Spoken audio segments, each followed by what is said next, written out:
Welcome to my channel, or welcome back to my channel if you're already subscribed. My name is Julie, and today we're going to talk about 10 ways for you to lower expenses. I'm pretty sure everybody is looking to lower expenses with the way gas prices is going nowadays, and it seems like everything is going up. So here are 10 ways I think that you can lower expenses, and so we're just going to get right into it actually. Number one is cut your cable. And I know probably some of you men especially will not like me for this, but go to your friend's house for like sporting events or like big sports games. A, it'll give you community with your friends, and then B, it'll save you money. And your wife may or may not thank me. I'm not sure. It depends on if she likes you or not. But you know, there's so many opportunities now with Netflix and Hulu and all the things online that are so much cheaper.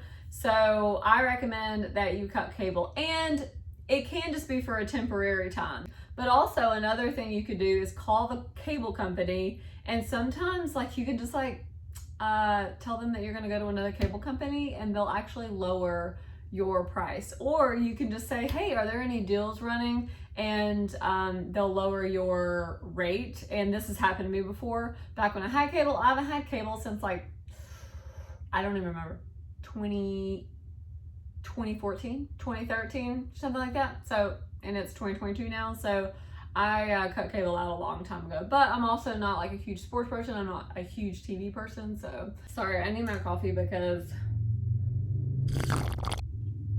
I don't know. It's like my afternoon coffee. Anyways, the number two way you can save money is to switch your insurance. So your car insurance. I don't know what happens, but I just feel like when I have car insurance, somehow it just rises and rises each year that I have it. And so I tend to save money when I end up switching to a new insurance company. I don't know why this is. Maybe someone out there with insurance expertise can tell us. But I have found that when I switch to a new company every few years, that I save money. Another way you can actually save money through insurance is not by actually switching agencies, but changing your policy within the same agency. So just like calling the agent, going over what you need, maybe you don't need. And I changed mine the other day and it saved me like $10 a month. I mean, that's not a ton of money, but when you're in a bind or a pickle, then $10 is $10. You know what I mean? The third way you can cut expenses is to trade in your expensive car for a cheaper car. I feel like none of you are gonna like me after this video, but I'm just trying to tell you how to cut expenses. So if you wanna learn, keep watching. But cars are one of the most expensive things that we have besides our houses. And so if you can cut back on your car payment, you're really gonna cut back on a lot of expenses. What if you only drove a cheaper car for 2 years? And what if that saved you $300 a month? What would you do with an extra $300 a month for 2 years? You know, that's a total of $7,200 that you would save in those 2 years. I mean, $7,200 is a lot of money. So just put it in that perspective. $7,200 could go towards a debt that you owe. So let's say you had $7,200 in credit card debt. So for sacrificing 2 years of driving a less expensive car, you just paid off your credit card debt. So you'll thank me later. You may not thank me now, but you'll thank me later. Let's say you drove that car, that cheaper car, for 3 years. Okay, what's the math on that? That is $10,800. So what could you do with $10,800? Just ask yourself, would you rather look rich or be rich? Would you rather have $10,800 to be exact in your pocket, or would you rather look rich because you have a nicer car? I hope you answer this way is that you would rather have $10,800 in your pocket than look rich, because nobody cares anyway what you're driving. Like, nobody literally cares except for you, I guess. The fourth way that you can lower your expenses is to refinance your house. So right now the rates are okay, but they were better back last year. This is 2022 right now. So you really should have refinanced last year, but that's okay if you missed it. You should still refinance if it'll save you money. I would never recommend someone to refinance their house just to lower their payment and push out the the term date. This is just to lower your interest rate, and it is to lower your payment, but that isn't the ultimate goal. The ultimate goal is to save money, and lowering your interest rate will save you money. So, and lower your term. So you don't want to extend that term. You want to either keep it the same or actually cut it shorter. This is something that I do not recommend if you're going to move out within like 2 years or something. Like, I would say I would only recommend refinancing if you plan to be in this house for probably 3, 4, or 5 years. But if you're only planning on there being like a year, 2 years, then I would not recommend to refinance, because it will take you about probably that long to pay back the amount of the closing costs and such. It just depends on how much the closing cost is. It could only take you a year, but you have to do the math. You can't just refinance just so because it lowers your payment. You actually need to sit down and do the math. How long will it take me to pay back what I paid to get the refinance? Because, you know, you have closing costs and things. And so, you know, that could be anywhere between $3,000 and $5,000.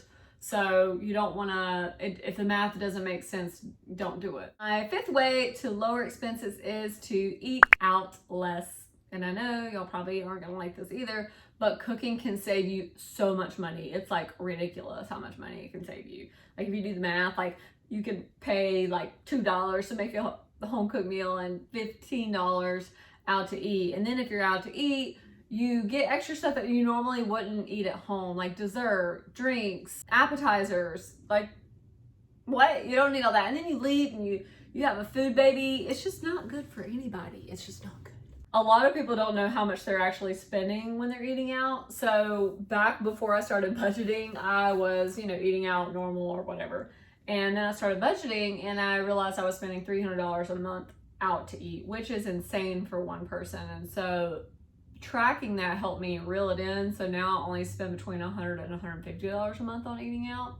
And some people think I'm crazy and like that's not a lot of money, but that's just what I do. I highly recommend crock pot and sheet pan meals because they save you a lot of time and they're just easy, especially for I know you moms out there that have all these kiddos running around. You're like, girl, I do not have time to cook. So I totally get it. I don't actually understand it because I don't have kids, but I understand like being busy and on the go and all that stuff.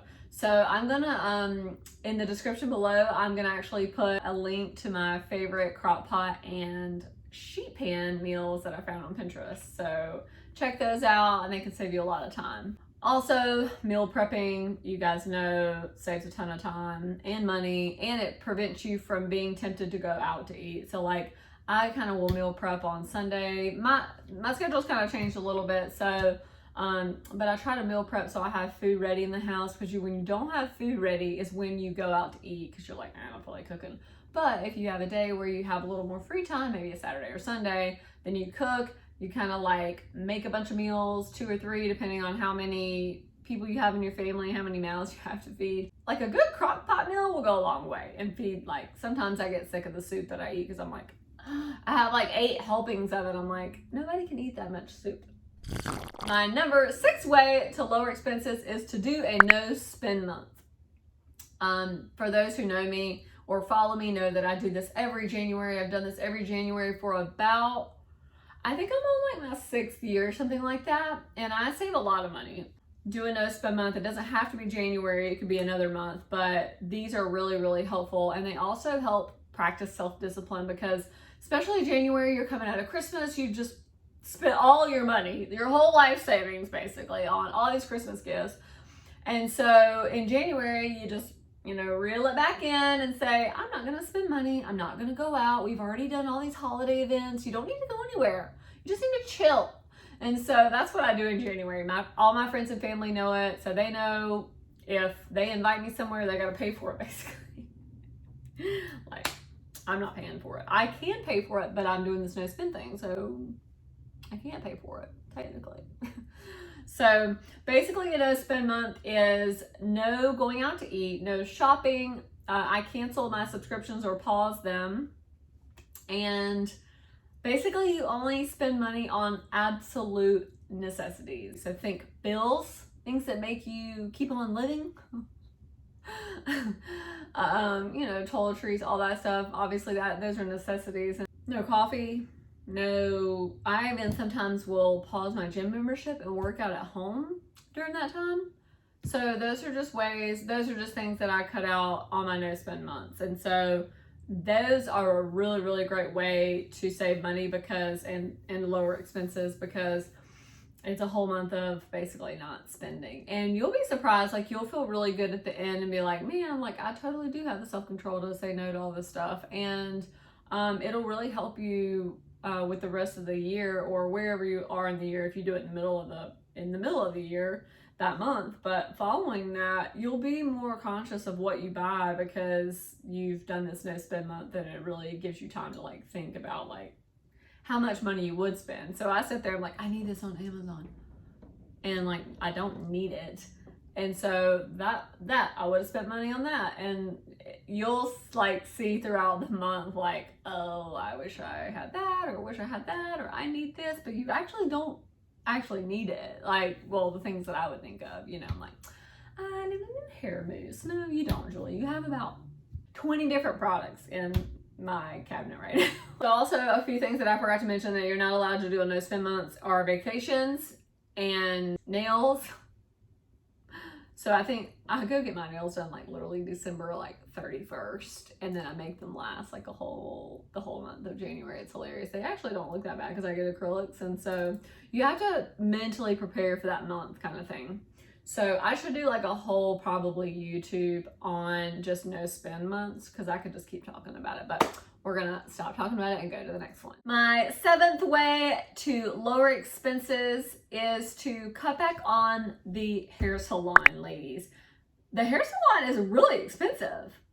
Like, I know, because I used to get my hair highlighted. I stopped getting it highlighted, but we're talking like $200, $300, $400. Like, it's crazy. And so maybe just think, if you're in a season where you want to save money and maybe pay off some debt and lower your expenses, maybe you should think about switching to like balayage to like make your hair last longer, or going back to your beautiful natural color. But I totally get it, because I don't love my natural color either. And so I know this is a very, very hard one. It's just something to think about, and to think about, oh, I could go back to my natural color for a year, you know, and I could save. That would actually save a lot of money, because hair is actually it's just really expensive. Like, these salons trying to break us, you know?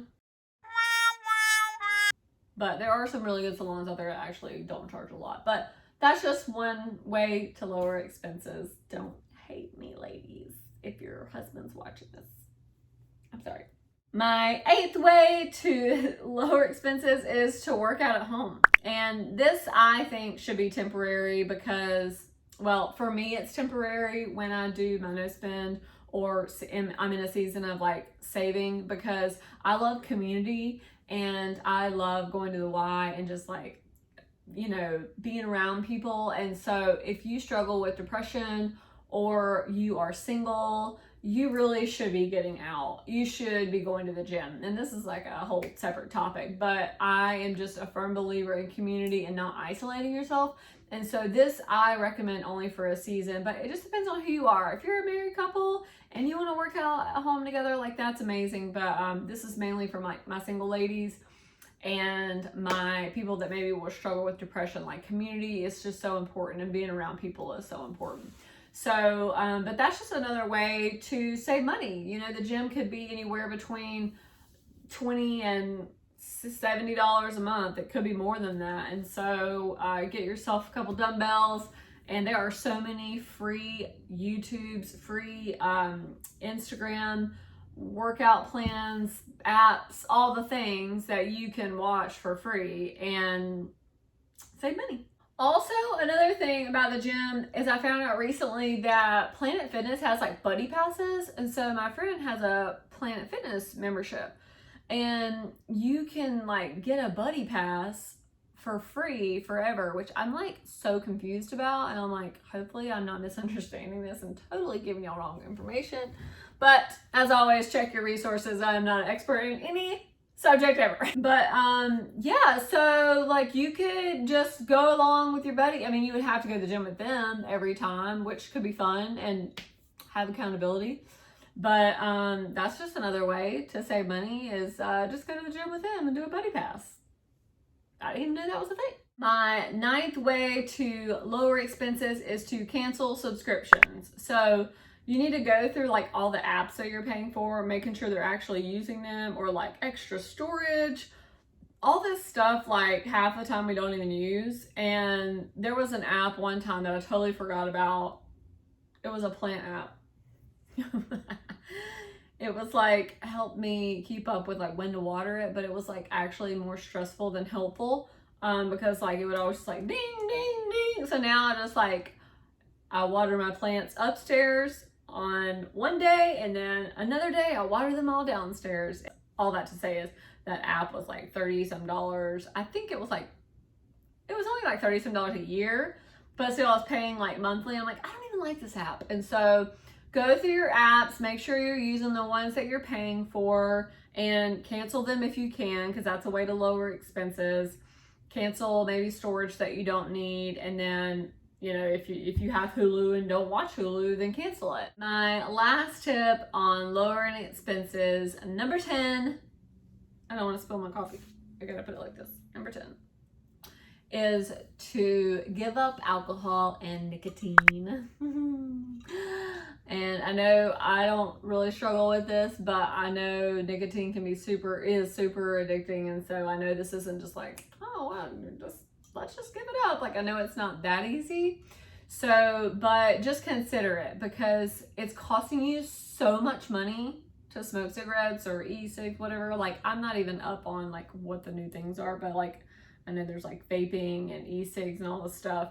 That stuff is so expensive, and just what is it doing for you? Like, is it bringing value to your life? Is it giving you education, or is it like, what is it doing for you? I believe it's something that you have the strength to give up. And so I just want to encourage you that I've seen people give it up, and just alone the financial reward, not even thinking about the health reward that will come when you quit smoking and drinking. Even if you could give up alcohol for like a season, maybe it could just save you so much money. I mean, a drink when you go out to eat is like so expensive. You know, some drinks are I've seen on the menu like $15. Like, why what are we paying for?